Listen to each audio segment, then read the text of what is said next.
এখন আমরা আলোচনা করব এ এবং বি ভেক্টর লম্ব হওয়ার শর্ত।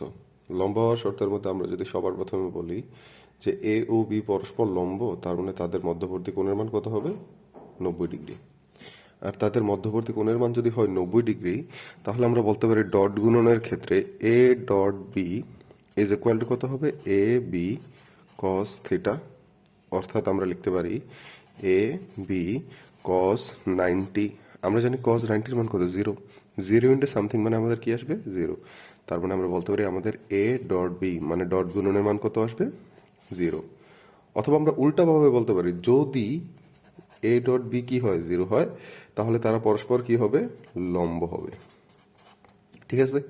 এখন এ ডট বি এর আমরা মান কি জানি? আমরা একটু আগে একটা সূত্র দেখছি যে A dot B is equal to A X B X plus A Y B Y plus A Z B Z. সুতরাং আমরা বলতে পারি এটার মানও যদি কি হয়? 0 হয়, তাহলেও তারা কি হবে? পরস্পর লম্ব হবে। তাহলে আমরা বলতে পারি লম্ব হওয়ার শর্ত মূলত এই দুইটা।